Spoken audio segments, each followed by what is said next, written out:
L'émission Enjeux de société est une production de TCRP, la télévision du Rocher-Percé. Il y a de ça 10 ans, il n'y avait pas autant de maraîchage. Et c'est le niveau 3 où on juge que quelqu'un est en mesure de bien évoluer dans le milieu, dans la société qui est la nôtre. Mais si on faisait un bilan des 15 dernières années de l'argent que Facebook et Google ont amassé sur le dos, entre guillemets, des publications. Ça recule d'il y a 20 ans à peu près. C'était un village là, par année qui fermait en Gaspésie. Donc. On le sait, le Canada a pour objectif d'être carboneutre à l'horizon 2050. Donc nous, on va monter des projets avec les pêcheurs. De faire un compost maison de qualité, c'est très possible. Quand les finances personnelles sont bien gérées, que le magasinage en soi paraît au budget et est bien déterminé, c'est un outil qui peut être très, très utile. Comment un verger promeut-il l'autonomie alimentaire et souligne-t-il l'importance de consommer localement tout en transformant sa récolte en une initiative communautaire et biologique? Nous nous entretenons avec Charles Guérette de la Société de développement Pointe-à-la-Croix pour explorer ces enjeux cruciaux et découvrir le succès derrière la transition du verger Pomme en Fête vers une démarche plus durable et inclusive. Bon, mais peut-être au départ, te situer, la Société de développement de Pointe-à-la-Croix, c'est une société qui est là pour un peu pour la promotion puis le développement local, autant économique que social, là. Puis, dans le fond, le projet a démarré un peu du fait, le propriétaire, parce que le verger au départ était un verger privé, exploité en mode conventionnel, là, avec des éléments de synthèse, des éléments chimiques, là. Et le propriétaire est décédé en début 2020. Suite au décès, la conjointe du monsieur comme tel n'était pas nécessairement intéressée à continuer le verger ou n'avait pas non plus les connaissances et autres. C'est pas elle qui était impliquée dans le verger, c'était vraiment le monsieur comme tel. Et la société de développement est un peu inquiet de voir quand même un patrimoine agricole important qui risquait de disparaître parce qu'un verger non entretenu, on sait que rapidement ça se détériore. On l'avait approché comme société de développement pour voir avec elle comment on pourrait s'assurer qu'il y a une certaine pérennité du projet, que quelqu'un prenne le relève ou autre, tu sais. Et son intention était de le vendre. C'est sûr que mettre sur le marché un verger quand même assez important comme celui-là, ça se règle pas du jour au lendemain. Fait que nous, on est en train de regarder comment on pourrait faire pour l'aider, éviter qu'on perde ce verger-là, qu'on perde la récolte aussi de 2021, là, Et Nourrir notre monde nous a approchés. Nourrir notre monde, c'est une organisation qui travaille de collaboration avec la MRC d'Avignon, qui travaille surtout à soutenir l'alimentation, l'autosuffisance dans la région. Et elle nous a proposé, pourquoi vous ne prenez pas en charge temporairement le verger, au moins pour éviter la récolte s'est perdue, puis voir qu'est-ce qui pourrait être possible pour peut-être quelqu'un pourrait prendre la relève et autres. Fait qu'on a accepté au départ vraiment dans l'optique uniquement de survie du verger plus qu'autre chose, puis de ne pas perdre cette entreprise-là quand même importante dans la région, qui est quand même, on parle d'un verger d'à peu près 700 arbres. Je crois que c'est le plus gros en Gaspésie en termes d'ampleur, là. Il y a à peu près 20, je pense qu'il y a 24, 25 variétés de pommes dans ce verger-là. Dans le fond, peut-être vous expliquer un peu comment le verger fonctionne. Il y avait un verger terrasse qui est fait en plan de montagne, qui est très, en tout cas visuellement, qui est très intéressant et très, très, très beau à voir. Là, surtout quand le verger est en fleurs, c'est assez extraordinaire comme décor. Puis il y a un verger champ qui tombe un peu adjacent un et l'autre, là. Fait que nous, on a décidé d'embarquer comme promoteur du projet de développement. Puis, de fil en aiguille, en discutant avec Nourrir notre monde, puis avec la communauté un peu locale, puis la municipalité, on a dit, garde, pourquoi on n'essaie pas d'en faire un verger plus communautaire? Au lieu de uniquement viser une transition vers une autre privée qui peut-être va se faire dans 1 an ou 2, allons-y voir si c'est possible. Fait qu'on a fait un projet de départ pilote en collaboration avec la MRC d'Avignon, avec la municipalité locale. Desjardins nous a été un partenaire qui nous a aidés là-dedans aussi. Puis, on a exploité une première année. C'est sûr que, puis là, nous, on disait, regarde, c'est très clair, ce qu'on sait avait fait un verger communautaire, on ne veut pas un verger traditionnel, on veut un verger biologique qui respecte l'environnement. Mais un verger qui a été arrêté pendant 1 an, un verger qui était antérieurement en conventionnel, de fait en transition, la première année, là, on s'est retrouvé avec plusieurs maladies dans les arbres. Les arbres étaient fragiles parce qu'il n'y avait plus d'intrants chimiques, donc ils étaient des arbres beaucoup plus fragiles, beaucoup plus sensibles aux maladies. On s'est retrouvé le premier printemps avec un gel tardif. Je ne sais pas si on s'en souvient, mais en 2021, là, dans le mois de mai, là, à la fin mai, il y a eu un gel important en Gaspésie. Plusieurs des fleurs étaient déjà sorties, donc les fleurs ont gelé et donc avorté. On s'est ramassé qu'une première saison quand même un peu difficile sur le plan, je dirais, de la culture. On a eu quand même une production intéressante en termes de volume, malgré que c'était quand même très faible comparé à ce qu'il y avait avant, mais beaucoup de pommes brisées, piquées par les mouches ou encore par les punaises qui avaient déformé la pomme. Et on n'a fait aucune autocueillette. On ne trouvait pas que c'était vraiment pertinent de faire de d'autocueillette. Les pommes n'étaient pas assez belles. On a fait plus de transformation. Le propriétaire, initialement, lui faisait à peu près 30 de transformation puis 70 de cueillette. Nous, cette année-là, on a carrément inversé la situation. On s'est retrouvé avec 70 de transformation puis 30 de cueillette. Même pas. C'était nous-mêmes qui faisions, à fond, la cueillette, puis les pommes qui étaient belles, on les vendait comme pommes à croquer. Parce que si je comprends bien, c'était pas on parle de transition, là, ça a pris un certain nombre d'années, mais c'était pas uniquement que la transition avec les humains, mais c'est que la nature a dû s'adapter à cette nouvelle, le fait de passer au conventionnel, au biologique, c'est ça? Mais question de connaître. Oui, vous avez raison. Oui, la nature a s'adapté aussi à cette transition-là. Puis elle était, dans le fond, les pommiers, du fait qu'ils avaient été utilisés en mode chimique, conventionnel, étaient beaucoup plus sensibles aussi à prendre plusieurs maladies parce qu'on ne mettait plus aucun intrant chimique dans le verger. Là, mais aussi nos connaissances qui étaient à parfaire. Là. On n'avait quand même pas nécessairement les grandes connaissances dans la culture biologique. Puis, il faut dire qu'on n'a pas non plus au Québec une grande connaissance en culture biologique. Là, ça se développe graduellement. Là-dedans, la deuxième année, qu'est-ce qu'on a fait? On s'est branché avec un agronome de l'UPA dans le cadre d'un projet, qui nous a accompagnés pendant toute l'année. Il nous a aidé à mettre en place un plan phytosanitaire qui contrôle mieux les maladies, qui contrôle mieux aussi qu'est-ce qui se développe. Puis, on a aussi fait une taille sévère de plusieurs branches qui avaient eu des maladies pour éviter cette propagation-là. Donc, on a vraiment, dans les 2 premières années, fait de l'amélioration puis de développement de connaissances, je dirais. Mais le fait qu'on s'est pairé avec l'UPA puis aussi beaucoup avec le MAPAC au niveau biologique, ça nous a aidé à reprendre, je dirais, pas complètement le contrôle. Et dans le fond, ça nous a permis un peu de reprendre le contrôle en mode biologique, de développer de l'expertise, d'avoir un meilleur suivi de tout le processus de floraison, puis de maladies possibles, puis comment les contrer en mode biologique. Fait que c'était 2 ans de correctifs beaucoup.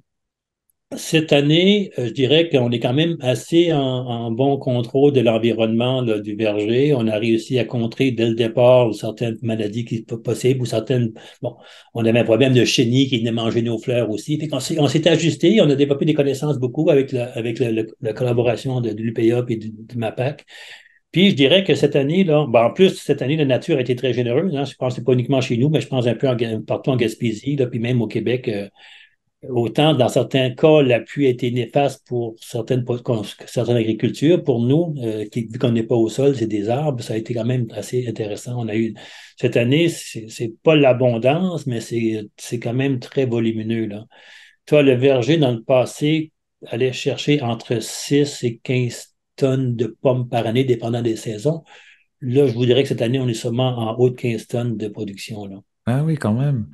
Alors justement, les gens qui nous écoutent, je sais que c'est une partie justement de cet appel dans votre communiqué, c'est qu'on peut, maintenant, il y a de l'autocueillette, c'est bien ça, on peut aller se servir sur place et puis ramasser, j'imagine, au poids par caisse.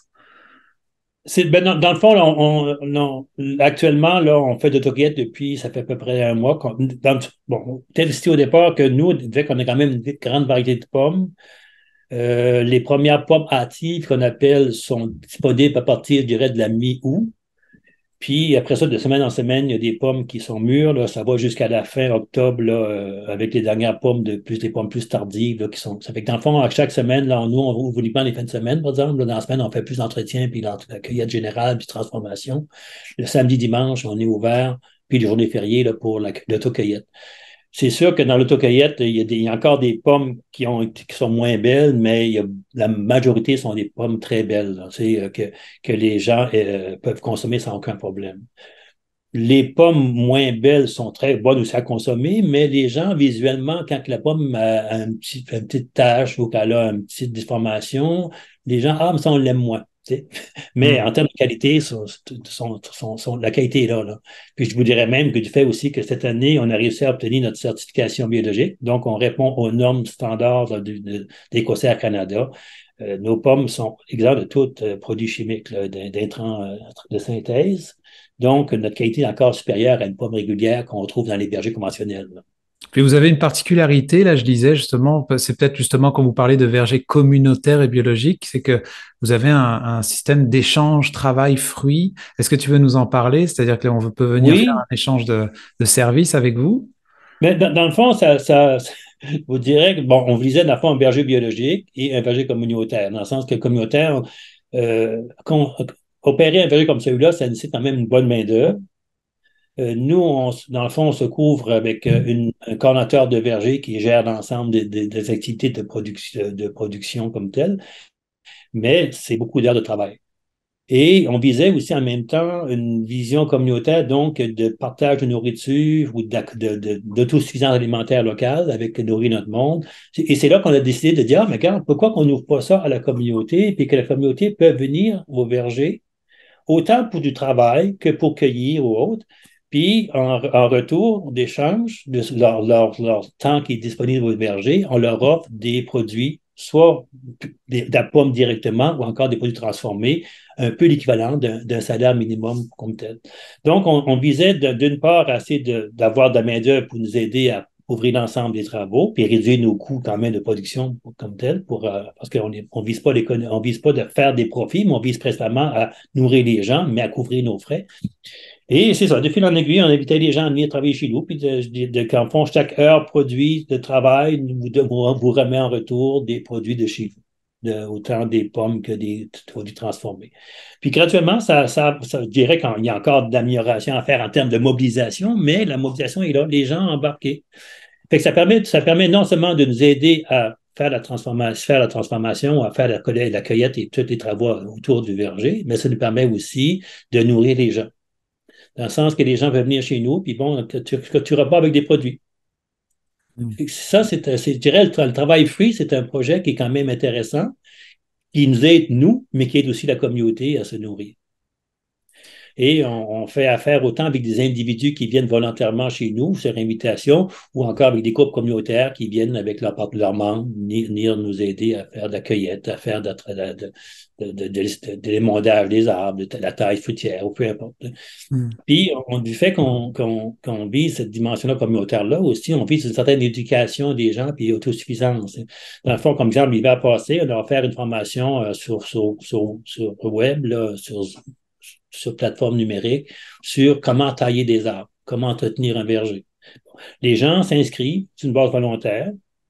Il n'y a pas d'obligation par rapport de venir travailler chez nous, mais en les formant comme tels, la plupart viennent faire un tour, viennent nous aider, viennent faire de la cueillette, fait qu'on développe des connaissances dans la communauté, ça les mobilise aussi pour venir nous aider, puis ils partent avec des fruits et des légumes, des fruits et des produits transformés. Fait que dans le fond, c'est un projet que c'est sûr que ça graduellement, on vise à avoir un plus grand volume autour. On aimerait idéalement finir l'année avec uniquement un employé et l'ensemble des autres tâches à faire faites à l'aide des gens de la communauté qui viennent nous aider.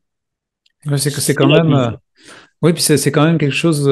C'est sûr que en regardant un petit peu ce qui se fait, de se réapproprier une terre, de la transformer en biologique, de la rendre communautaire plutôt que privée en mode de profit.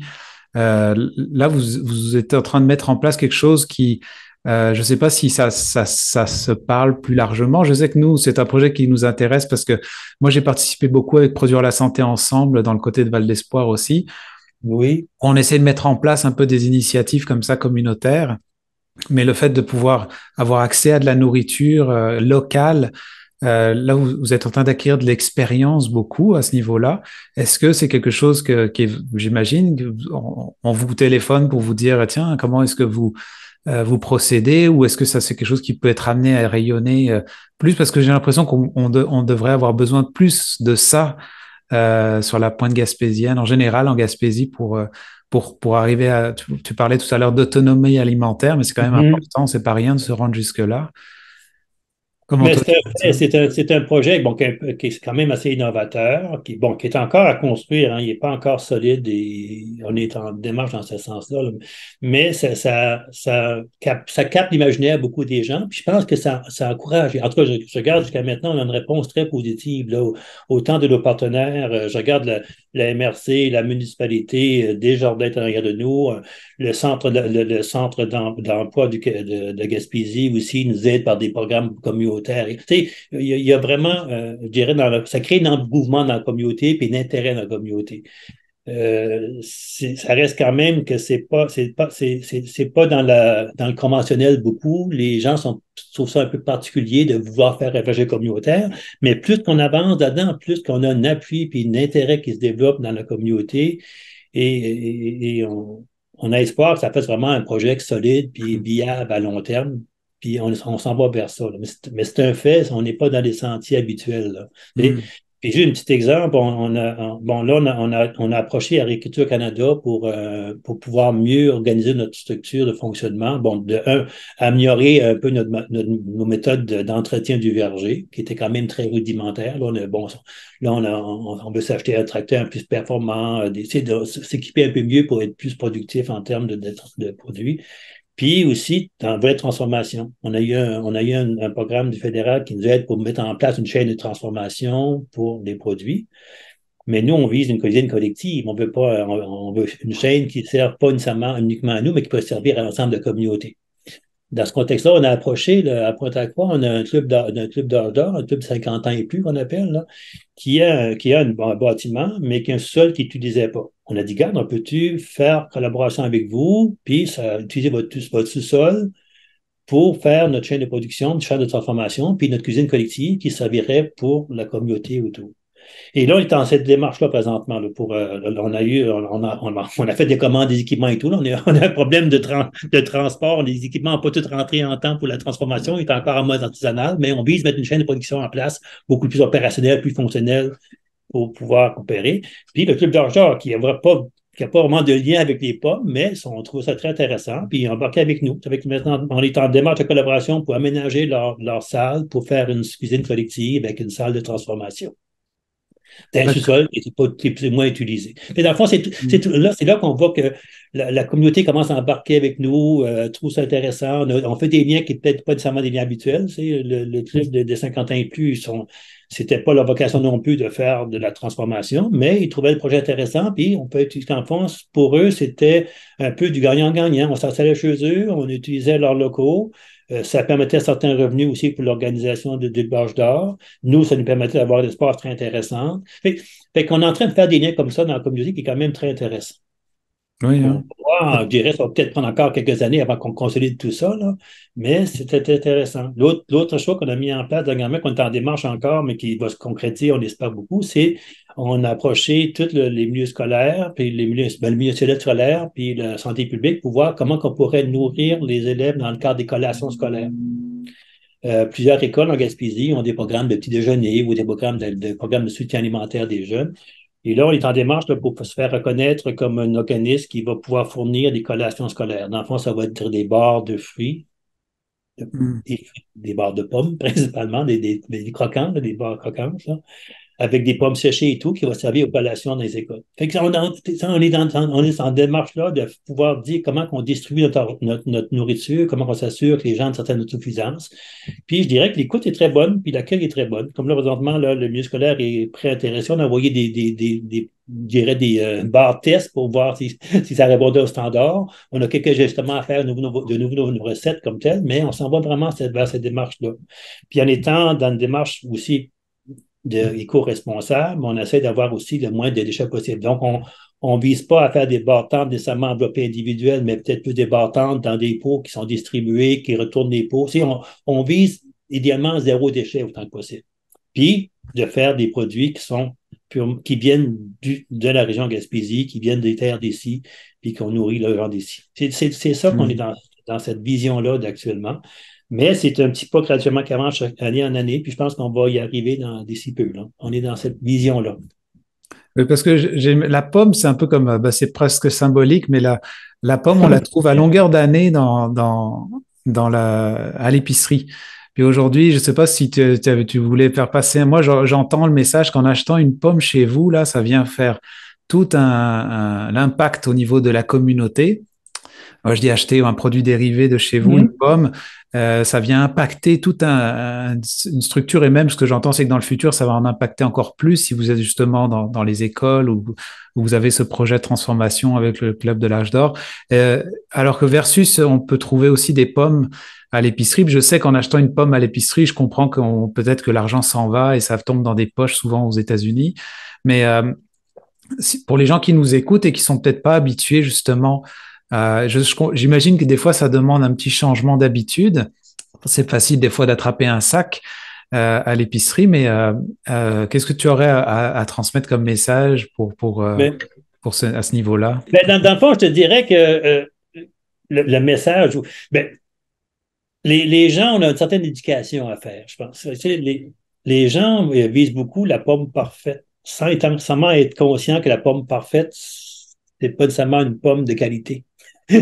Et je regarde des gens bien émerger. Ah, la pomme n'est pas belle. Mais non, cette est peut-être pas belle, là, mais elle est quand même très bonne. Puis celle qui n'est pas belle, on va la prendre, on va la transformer à la place. Fait qu'il y a une éducation à faire dans ce sens-là. Puis les gens ont l'impression que, bon, puis à tort ou à raison, je ne sais pas, mais si c'est bio, ça va être peut-être plus cher. Nous, on essaie de mettre avec le niveau du marché. Notre but est d'essayer de nourrir les gens avec des produits de qualité. On est, je dirais, équivalent à ce qu'on peut retrouver sur le marché général, là, tu sais, même si c'est du bio. Mais nous, on considère important, puis ça, c'est une question de culture et de philosophie, mais nous, pour nous, un verger, si on l'opère une base communautaire, ça comme pas de logique si c'est pas biologique. C'est pas respect de l'environnement.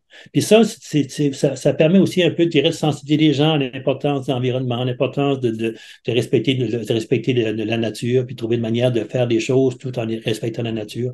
Puis ça c'est plus large qu'uniquement de vendre des pommes. C'est aussi une conscientisation sociale, une approche communautaire, une approche c'est une entreprise qui est là pour soutenir la communauté, qui crée des liens avec les gens. On vise, je dirais même qu'on vise un peu que le verger devienne un lieu public. Autant qu'on met un parc comme tel, mais regarde, le verger devient la communauté qui peut venir faire un tour, prendre une marche, se promener dans le verger, s'approprier des lieux. On veut que ça soit un lieu public pour la communauté, qui viennent là, qui se sentent chez eux, puis qui prennent plaisir, autant en famille qu'en individu, à se promener dans le parc. Puis juste le printemps, là, je ne sais pas si tu as déjà vu un verger en fleurs le printemps, mais c'est un décor extraordinaire, là, tu sais. Puis nous, en plus, on a un des vergers qui est en terrasse, donc qui est vraiment sur une montagne, en flanc de montagne. Tu as une vision extraordinaire de ce qui est de la nature. Puis en plus, si tu montes dans le verger comme tel pour aller cueillir ou justement te promener, tu vas avoir un décor sur toute la baie des Chaleurs. Ça devient un beau parc dans le fond public, au-delà de l'entreprise comme telle ou du verger. Les gens qui nous écoutent justement, là pour terminer, parce que on pourrait élaborer encore plus sur ce sujet de l'autonomie alimentaire. C'est vraiment un sujet qui, en tout cas moi, ça m'intéresse beaucoup là, mais et qui justement voudrait aller, parce que je comprends qu'on peut aller faire une activité en famille pour aller faire là de la cueillette ou même faire un échange de travail fruits.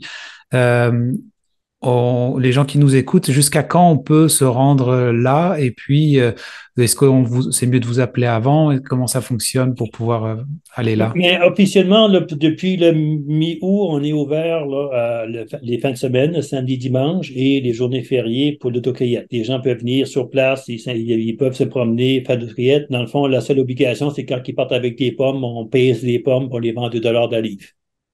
Et ils partent s'ils prennent 5 livres, mais c'est 2 fois 5 $. 5 fois $, je devrais dire qu'il fait 10 $. C'est pas très dispendieux pour des pommes, puis c'est le plaisir de l'activité en même temps pour les gens. Autrement, on fait aussi des groupes scolaires sur invitation. Les écoles et autres peuvent venir en groupe. Et même, pas seulement les gens scolaires, ça peut être aussi un groupe d'individus qui veulent faire une activité de pommes. On offre la possibilité, mais là, c'est sur rendez-vous, dans la semaine. D'ailleurs, on a un numéro, je ne sais pas si vous voulez que vous le donne, le 581-884-9675. C'est le numéro, dans le fond, qu'on peut rejoindre le coordonnateur du verger, puis prendre rendez-vous avec lui, avec un groupe, pour aller au verger. c'est sûr que dans la semaine, quand il y a des groupes, on charge un coût de base pour, dans le fond, les heures de travail. Donc, on charge 150 $ par groupe.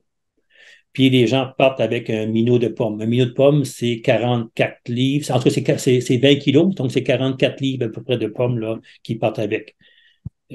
Pour leur propre intérêt à eux, leur propre goût. Là. Parce qu'en plus, quand on s'y prend bien, une pomme, ça se conserve quand même assez bien. Je sais qu'on peut partir avec des caisses, parce que souvent on a cette image, j'achète un petit sac de temps en temps parce que on n'a peut-être pas la possibilité ou l'idée qu'on peut conserver ça longtemps dans une chambre froide. J'imagine est-ce que vous en parlez un petit peu, vous éduquez là-dessus? Oui, puis vous dirais que dans le fond, du fait qu'on a quand même plusieurs variétés, il y a des variétés qui sont plus propices à la cuisson comme telles, d'autres sont plus propices à la conservation. Et c'est là que notre conservateur de verger, quand les gens viennent, peut dire, regarde, telle quantité de pommes, qu'est-ce que tu veux faire? Veux-tu faire la cuisson avec tes pommes? Veux-tu les conserver pour de la pomme à croquer? Et selon qu'est-ce qu'ils veulent avoir, on peut leur diriger vers tel type de pommes pour pouvoir, parce que c'est pas tous les pommes nécessairement qui se conservent bien. Comme exemple, nos pommes hâtives d'été, là, c'est vraiment des pommes c'est beaucoup plus des pommes qu'on serve pour la cuisson et ils détériorent rapidement. Après quelques semaines, ils deviennent moins bonnes. C'est sûr que conserver au frais dans des belles conditions, oui, ils peuvent durer plus longtemps, là, mais pour les gens qui amènent chez eux et qui mettent une pain sur le comptoir, ils risquent de ne pas être bonnes après 2-3 semaines. Là. Alors que les pommes, je dirais, des pommes d'automne, qui sont des pommes plus tardives, eux se conservent beaucoup mieux. Fait que selon qu'est-ce que les gens veulent faire avec leurs pommes, on peut les guider vers la bonne sorte de pomme ou la bonne variété de pommes qu'ils veulent pour les raisons qu'ils veulent avoir. Là. D'accord. C'est l'avantage d'avoir un verger quand même très diversifié en termes de pommes.